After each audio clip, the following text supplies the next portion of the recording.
Escuchando al señor Lenny Kravitz, le damos, sí, ahí se me desacomodó la voz. Hay momentos que la tengo como más desnivelada. Le vamos a dar la bienvenida a un viejo amigo que ha tenido sus columnas en nuestro programa, un viejo escucha, doy fe, y está acreditado como uno de los escuchas más antiguos de este programa, incluso de los que escuchaba Roba las Manos. Por supuesto que sí, claro que sí. Por supuesto, el querido Bernardo Borkenstein. Yo escuchaba estás? a un pisero que llamaba al programa. ¿Te acordás? Hasta yo me olvido. Que presumía de un anillo en forma de baldosa. ¿Le arrimo el micro? Sí, vamos a arrimar el micro. Sí. Arrima el micro. Bernardo Borkenstein, que es químico farmacéutico. Sí, señor. Y nos va a estar acompañando por unas semanas, porque yo ya explicaba, esto no tiene nada que ver con un giro nuevo de mi negocio, que tampoco tengo negocio. Yo no tengo negocios en Colombia, y menos con opiáceos. En este caso, que vendría a ser más de México, ¿no? Claro, sí. Esto viene más de México, y habíamos quedado en decir que sí, que no tenés negocios. Sí, exactamente. Pero bueno, está. Bueno, los opiáceos que, a ver, vamos a contextualizar, digamos, últimamente se han puesto más de moda, quizás producto de la globalización, porque por nuestro territorio, digamos, sí conocemos, pero el uso médico, digamos, de la morfina. Es que, y de fentanilo también. Claro, es una droga de uso, pero lo que pasa es que es de uso en quirófano. Claro. Es la droga que no sale a la farmacia. ¿Está? El gran problema que se da acá es que se produce mucho. Y lo que se produce mucho, en algún lado hay que venderlo. Claro. Y cuando empezó a verse de esta manera, cuando algo que tenía un objetivo, que era terapéutico, pasó a verse como algo que había que monetizar, ahí es donde se generó el problema. Sí, eso lo vamos a ver a lo largo de las columnas, ¿sí? Pero lo primero que vamos a tener que ver es la evolución que tuvo este tema de cómo fue que el ser humano fue cambiando su manera de ver la enfermedad, y muy concretamente de ver el dolor. Que ahí es donde entran, y vamos a ver más adelante cómo empieza el vínculo con el opio, después con la morfina. Y con las distintas maneras de gestionar el dolor en la sociedad. Exacto. Porque la primera es muy sencilla. Te dolía y te dejamos fuera, manejate como quieras. O como puedas. Claro. Porque, ¿qué era? Éramos 4 o 5 monitos que ni siquiera sabíamos ser un arma, y no teníamos cómo manejar al herido. No podíamos. No éramos homo sapiens capaces de tener una red social que pudiera contener a los que no eran capaces de defenderse. No siempre fuimos seres humanos que podían darse el lujo de la solidaridad. Eso es algo que lo hemos desarrollado con la civilización. Claro, en ciertos momentos en un lujo, y a veces se traen ejemplos de quizás de pueblos originarios, digamos, que arrastran ciertas costumbres, sobre todo el nomadismo, y que donde los más viejos se quedan, los dejan atrás. Y esa cosa de, mirá, si vos no podés caminar, nosotros no podemos llevarte. Hay una... Porque sabemos que los problemas... Obvio que en estos... Vieras que no es así, que son los propios... que se quedan ellos solos, porque ellos mismos no tolerarían ser una carga para los otros. Es la solidaridad del que no tolera ser una carga el que le hace apartarse de la bueno, llamémosle manada de la sociedad. En realidad es que uno es tan altruista que no tolera ser una carga. Es la visión de los sedentarios la que los hizo verse a los nómades de esa manera. ¿Por qué? Porque fueron los sedentarios los que desarrollaron la escritura y los que dejaron constancia de lo que pasaba. Hubo una guerra eterna entre sedentarios y nómades, entre Roma y los bárbaros. ¿Por qué la palabra bárbaro tiene una connotación negativa? Y porque la historia la escribieron los romanos. Claro. Es inevitable. Sí, exacto. ¿Está? Pero bueno, todo esto tiene que ver con una larga tradición de una evolución que no fue siempre igual. Pero antes, permitimos una pequeña digresión. Fíjate que estamos en un momento donde una no muy minoritaria sección de la intelectualidad de las redes nos quiere vender el individualismo como una forma evolucionaria y mejoradora de la sociedad. Uh-huh. Está como que si fuéramos individualistas, los mejores van a lograr que la sociedad prospere, avance, y todos vamos a ser más libres y más felices. Y no es así. Tiene que haber una estructura, que garantice una red de contención. Y esa estructura, lamentablemente, se llama Estado. ¿Tá? Un Estado atlético, que no tenga grasa y que no tenga excesos. ¿Tá? Y sobre todo que no sea vicioso. ¿Ah? Un Estado sano. Sí. Pero Estado tiene que haber. ¿Tá? Entonces, fíjate cuán regresivo y primitivo puede ser un Estado que no exista. Claro. Bueno, es una afirmación personal, pero bueno. Sí. Margaret Mead, una antropóloga de las primeras etapas de la antropología científica y muy citada por eso mismo, y que recientemente se enteró que los, llamémosle, pueblos primitivos que estudiaba, porque en aquella época nadie hablaba de originarios, porque aparte estudiaba en el mundo antiguo, no en América, se burlaban de ella un poco. Una vez le preguntaron en una entrevista qué consideraría ella como una primera muestra de civilización, ¿no? Como dijera, este es un signo de la primera indicación de que esto era una civilización, ¿ah? O sea, esto fue, antes que esto no había una civilización. Y no lo dudó. Dijo, una fractura curada. Esto quiere decir que al individuo lo cuidaron el tiempo suficiente para que la fractura soldara y pudiera reintegrarse al grupo. Y eso implicó que de alguna manera se gestionó el dolor asociado a una fractura que se pudo reducir. Reducir quiere decir unir los huesos de manera que pueda componerse como estaba antes de la fractura. Se lo cuidó, se soldó y pudo reintegrarse con un movimiento razonablemente apto, ¿no? Todos piensan en fractura de los huesos largos. Por ejemplo, una costilla no se hace eso, simplemente se vende y espera que sane. Pero qué mirada interesante de un profesional en el área, ¿no? Y bueno, y sí, se encontraron esas evidencias en algunos lugares. Y en el antiguo Egipto se encontró algo muy sorprendente. En un cuerpo de miles de años, evidencia de un cráneo trepanado. O sea, alguien había sometido a una persona a una operación de trepanación de cráneo, que es hacer una perforación en el cráneo de la persona, y ese cráneo había sido, andá a saber de qué lo operaron, había sido curado y la persona había sobrevivido un tiempo suficiente. Eso es algo que debió requerir una forma de manejo de un dolor intenso, además. En las civilizaciones antiguas no había gran problema de dolor de muelas, primero por las muertes tempranas y segundo por la ausencia de azúcares refinados. El gran problema de las caries y los dolores de muela y los dolores intensos vino a partir de el Renacimiento para acá, cuando empezaron a haber muchos dulces y muertes bastante después de los 35 años, ponele. Ahí ya es cuando... Claro, necesitas dar tiempo, digamos, para que las cosas sucedan, digamos. Sí, como dice nuestro querido amigo Carlos Tanco, a partir de los 35, hasta los 35 años los dientes se cuidan solos. Claro. Entonces por ahí, digamos, había un problema. Pero también la dieta rica en azúcares es la que perjudica a los dientes. Y digamos que hoy en día cualquier niño de Uruguay tiene una dieta mucho más variada y, digamos, amplia en sabores que cualquier rey hasta el año 1000. Cualquier rey. Sí. Entonces, eso es así. Pero bueno, el tema es que nosotros hoy tenemos una visión del dolor muy clara. ¿Qué es el dolor? El cuerpo está enfermo y nos avisa. ¿Qué es el dolor? Hay algo que está mal en el cuerpo y nos está avisando. Bueno, hay gente que tiene algunas visiones no cientificistas, la energía está desbalanceada. Bueno, justamente Stephen Jobs se murió por renunciar a la ciencia y cuando quiso volver a la ciencia ya era demasiado tarde. Pero bueno, hay algunas visiones que se llaman alternativas y eso. Esta es una elección personal, no creo en las medicinas alternativas, yo creo solamente en la ciencia alopática, base material del cuerpo. Ahí es donde está el dolor es una información de los nervios, ¿sí? Hay neuronas que transmiten impulsos bioelectroquímicos, hay receptores en el cerebro, ellos informan del dolor, ¿sí? Perfecto.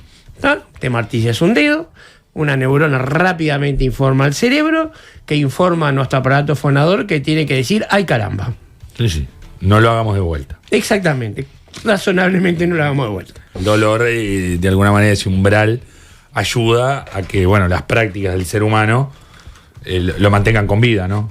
Bueno, ahí está el tema. Si no existiera el dolor, duraríamos mucho menos probablemente, ¿no? Bueno, claro, seguramente. Hay varias señales de alerta que nos ayudan aparte del dolor. Otra es el gusto amargo. ¿Por qué tendemos a rechazar el gusto amargo?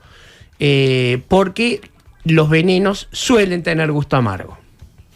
Más allá que después desarrollamos cierto gusto por el mate, por el fernet, por el café, por un montón de cosas, más allá que a mí el fernet no me gusta. Ya empezó a prestar atención.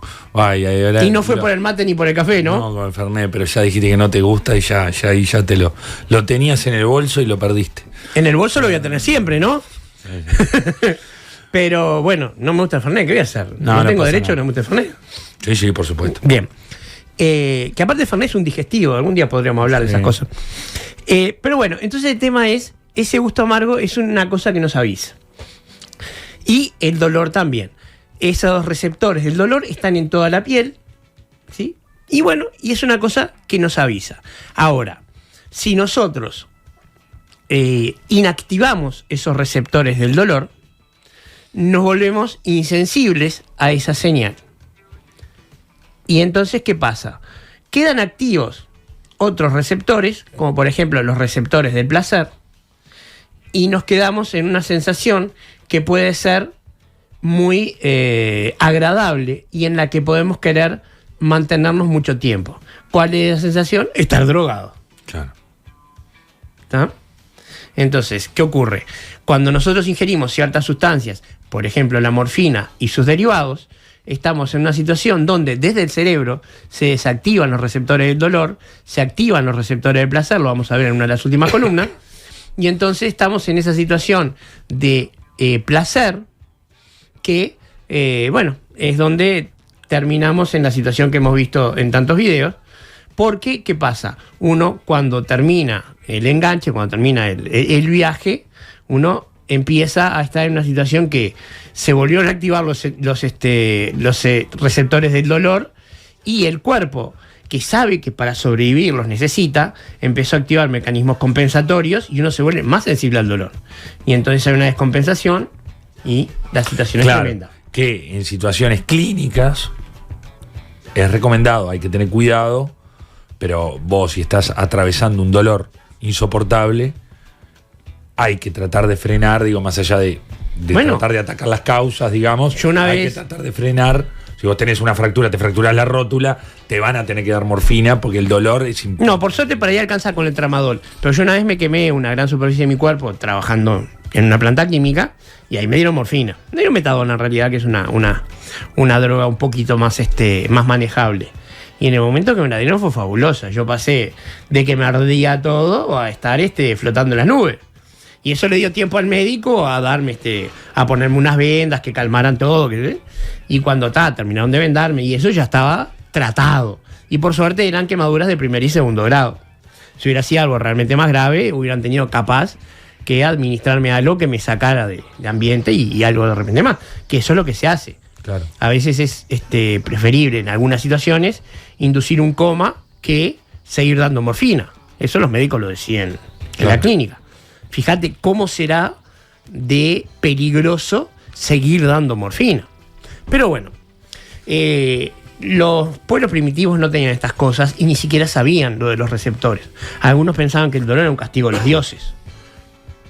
¿Sí? Entonces decían, ¿por qué te duele? Y algo habrás hecho. Claro. Por suerte la gente ya no dice algo habrás hecho, ¿viste? Sí. Ya la gente ha superado esto de que el dolor es culpa de la gente que te duele. Pero bueno, esto pasaba mucho en los pueblos que necesitaban explicaciones mágicas de las cosas, ¿no? Y hay un mecanismo que sí sigue funcionando, que es cuando al que le duele es al grupo, y se llama el mecanismo del chivo expiatorio. Entonces, por ejemplo, hay una hambruna, ¿no? Entonces elegimos cuál fue el culpable que nos esté pasando y lo castigamos a ese. Y eso es algo que también ocurre. Y bueno, de repente hoy ya no lo sacrificamos en el altar de Moloch, pero hay otras maneras de hacerlo. Bueno, vamos a saltearnos algunas sociedades. En Egipto tenían opio, por cierto, que lo importaban de Extremo Oriente, pero tenían, como en toda la parte de la medialuna de tierras fértiles, una planta increíble, que era la mandrágora. ¿Ah? La mandrágora era una planta que está mencionada en la Biblia y que está mencionada en todos los herbolarios desde la época de los papiros egipcios hasta la Edad Media inclusive, y ya después quedó incorporada a la ciencia, ¿no? Que tiene una raíz en forma de ser humano, igual que el ginseng, por supuesto, pero es una planta, pues está Harry Potter. Claro. Y se suponía que esta planta gritaba cuando la arrancaban, igual que en Harry Potter, Claro. pero que mataba a la persona que la arrancaba. Entonces se utilizaba algún truco, como por ejemplo atar una cuerda a un burro o a un perro y pegarle al animal para que fuera el animal el que se muriera cuando la arrancaba. ¿Y por qué un burro o un perro? Porque eran animales considerados impuros. Vos no ibas a sacrificar un animal que podías comerte, como por ejemplo una vaca o una oveja. Estoy hablando de Egipto y Canaán, que tenían las mismas leyes de pureza. Los kasher, los halal, todas esas tierras comían bajo las mismas leyes de pureza. Estoy a banda letra, no había ni judíos ni musulmanes, ¿no? Pero todos aprendieron de los egipcios ese tipo de leyes de pureza. Entonces, esa idea de la mandrágora como una planta mágica que se suponía que curaba la esterilidad de las mujeres y ese tipo de cosas, sí tiene algunas cualidades que después las va a aprender Hipócrates, que es el que la utilizaba con el nombre de esponja somnífera, y él es el primero que desarrolla la palabra anestesia. ¿Sí? Es Hipócrates el que crea esa palabra. Y bueno, por lo menos él es el que va a pensar en que podía existir una situación donde al paciente se lo pudiera privar del dolor, aunque sea para manejar una situación. Bueno, no en vano Hipócrates era el primer médico preocupado por el paciente. Era spongia somnífera, fuera como sea que se pronunciaba esto en griego. Pues sabes que mi griego está un poco oxidado. Sí, no lo trabajas tanto. Tengo acento del sur y no es muy bueno. También utilizaba el beleño, que es la escopolamina. Y bueno, tenía un cierto arsenal. Pero el problema de Hipócrates es que él era de la escuela aristotélica, de la escuela de los 4 elementos y los 4 humores. Vamos a recordarlos, o sea, los 4 elementos, fuego, tierra, aire y agua, y los 4 humores, que eran sangre, flema, bilis negra y bilis, y que no daban para mucho, ¿no? Eran simplemente calor, frío, humedad y sequedad. Entonces de repente la fiebre era calor seco, y mezclando ese tipo de propiedades intentaban decidir qué era lo que te estaba enfermando. No daba para mucho. ¿Cuál fue el problema? Que este tipo de escuela duró hasta la Edad Media, impidiendo que la medicina avanzara, porque la Iglesia lo adoptó como dogma, ¿tá? Vos querías discutir a Galeno, a Hipócrates, terminabas en el asadito de Torquemada. Y generalmente como plato principal no era una experiencia agradable. No. Entonces... Claro, ahí hay un periodo que, si bien en la Edad Media, hoy ya sabemos que pasaron un montón de cosas, no es que en el desarrollo de ciertas ciencias, sobre todo en Europa, trancó muchísimo la Iglesia, ¿no? Impidió un desarrollo, ahí sí en algunos temas, en Europa, porque en China siguieron otro viaje, en la India también. Es que ya vamos a eso, porque esto fue en Europa, pero en Persia había un señor llamado Avicena. Claro. ¿Ah? Y Avicena estaba en otro viaje diferente. Para empezar, inventó el concepto de hospital. Que, contra lo que la gente piensa hoy en día, hospital no es un lugar lleno de enfermos, hospital es un lugar lleno de médicos. ¿Ah? Que obviamente ahí van los enfermos, pero fundamentalmente van ahí porque están todos los médicos. Entonces era un lugar donde los estudiantes iban a aprender medicina. Y como esto estaba pasando, ¿qué ocurrió? El Papa emitió una encíclica excomulgando a todos los cristianos que fueran a aprender medicina con esta Avicena. Entonces, no solamente no había forma de aprender buena medicina en Europa, sino que además se excomulgaba a los que quisieran ir a aprender al único lugar a la mano donde se pudiera aprender medicina. Entonces, Avicena sabía operar cataratas, sabía prevenir la peste negra, porque habían aprendido que eran las pulgas, no sé si ya las pulgas, pero que por lo menos estaban asociadas a las ratas. Sabían eliminar ciertos parásitos, tenían un conocimiento muy profundo, pero te acabo de decir que podían operar las cataratas. Es bastante. Es mucho. ¿Ah? Conocían una Más medicina. allá de que hoy sabemos que es una operación sencilla, es una intervención, digamos, hay que ver las causas, entenderlo. Es una intervención en un campo tan pequeño como el ojo. Sí. Había que tener, entre otras cosas, bisturíes, para lo cual necesitabas gente que pudiera manejar el acero con una precisión, que en España tenías a los toledanos que le iban de igual a igual a cualquiera, por más que en el siglo XX en Uruguay se desarrolló la mística de los herreros japoneses, los de Toledo, pero le jugaban a cualquiera y le ganaban. No sé qué pasó, seguramente por el tema de Kung Fu y todas esas cosas. Claro. La gente perdió de vista que el acero de Toledo era de los mejores del mundo. Pero eso porque la gente perdió de vista con Hollywood un montón de cosas. Pero bueno, el tema que por suerte los escritos de Avicena sí se guardaron, y cuando se terminó la Edad Media se vinieron a importar, y junto con Avicena, ¿sabes quién vino? Aristóteles, que se había perdido. Cuando se volvió a traducir Aristóteles desde España, ¿no?, por Averroes, que fue el principal estudioso de Aristóteles, la Iglesia, que primero resistió estos recién llegados antiguos sabios, después los incorporó a la doxa, y ahí se volvieron a estudiar y empezamos a evolucionar, y llegamos al Renacimiento. Y ahí empezaron a cambiar las cosas. Y bueno, y Europa empezó a evolucionar. No es verdad que la Edad Media era un periodo de estancamiento y de oscuridad y todo eso, pero sí es verdad que la medicina no evolucionó, y ahí tuvimos épocas de pérdida de enorme población. La peste negra decimó la población europea de una manera increíble, y no había manera de gestionar el dolor.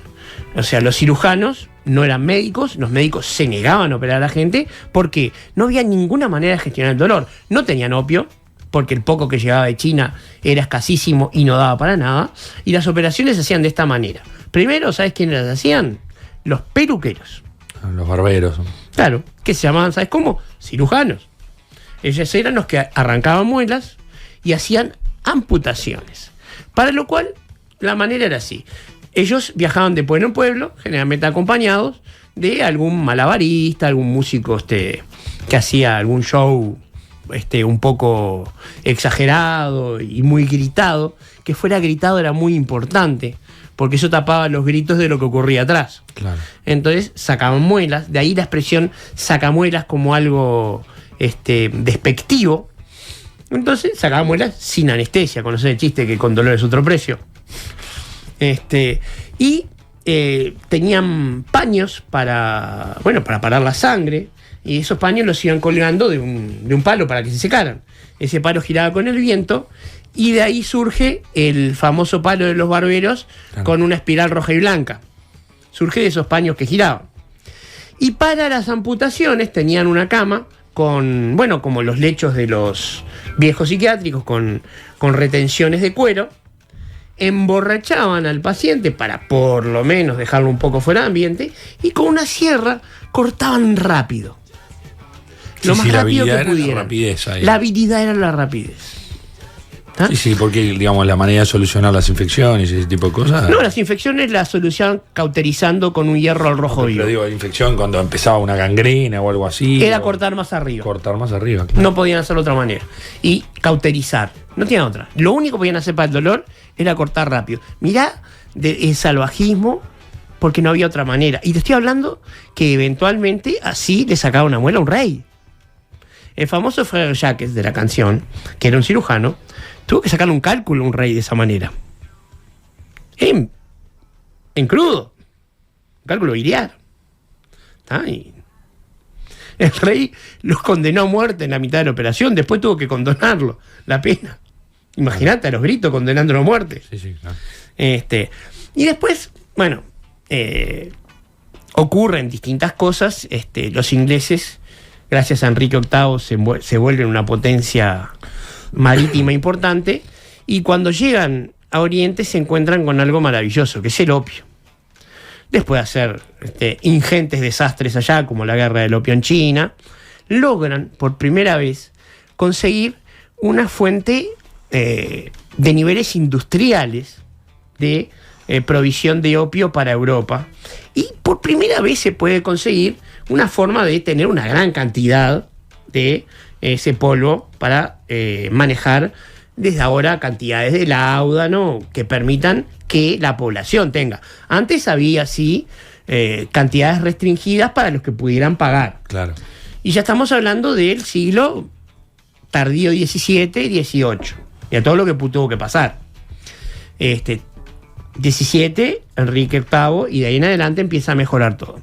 Siglo XIX, ya estoy hablando de cosas que voy a desarrollar más adelante, se descubre la morfina y empezamos a avanzar. Sí, porque además la analgesia tiene un valor fundamental para el desarrollo de la medicina en cuanto a poder investigar o tratar de solucionar algo y que el paciente siga viviendo, digamos, ¿no? Porque hay cosas que si no son imposibles. Analgesia y anestesia son las dos vertientes fundamentales que se van a desarrollar a partir de ahora. Porque la analgesia permite que vos trates enfermedades en las que el paciente no necesita una operación y anestesia permite las otras. Para que te hagas una idea, el científico que descubrió la morfina se muere porque la enfermedad que desarrolla no pudo ser tratada porque la jeringa hipodérmica se inventó después de su muerte. O sea, necesitaba ser intervenido, pero la morfina no pudo administrarse por inyección hasta después de su muerte.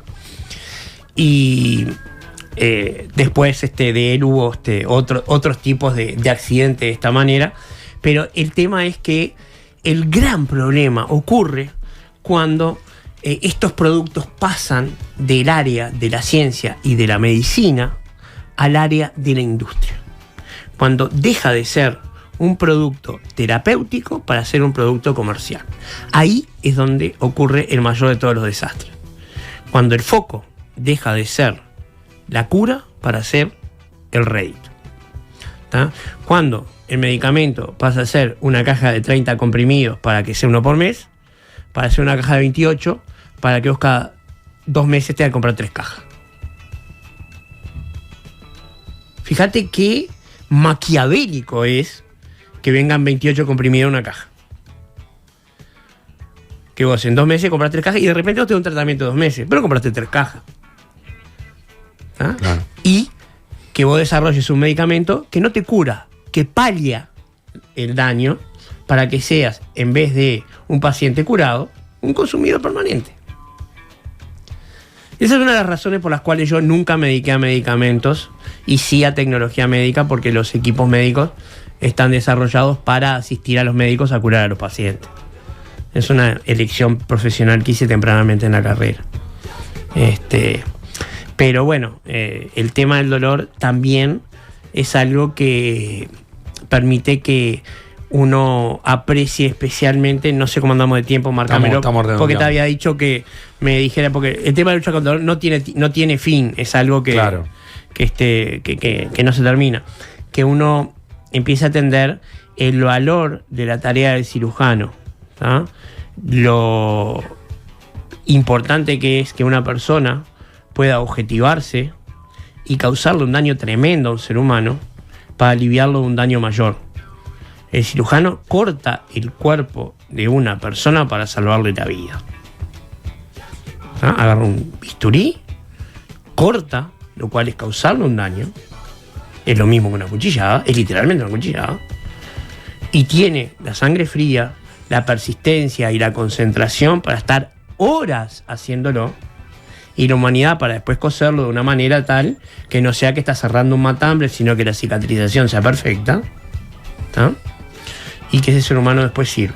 Y acá hay una cosa que voy a decir que es polémica y con esto cierro. ¿Tá? El cirujano tiene que entender que lo que piense, sienta o perciba el paciente es irrelevante. Acá no hay me autopercibo, o yo siento, o yo creo. Yo estoy acá para salvarte la vida. ¿Tá? Y muchas veces la causa de la enfermedad no la percibes. El cáncer de páncreas, por ejemplo, el día que lo sentiste, ya estás muerto. ¿No? O sea, es asintomático hasta que te mató. Y el cirujano, el día que está ahí, primero te salva. Después hablamos de qué te sentís. Ahí ya viene el intensivista, por ejemplo. ¿Tá? Pero yo tengo una admiración enorme por esa gente que salva vidas. o por la persona que hace lo mismo pero sobre un bebé. ¿Te imaginas poder operar sobre un bebé? No, es complejo. ¿Tá? No puede decirte lo que le duele. ¿Ah? Así que bueno, la semana que viene vamos a adentrarnos sobre cómo... Tiene el opio.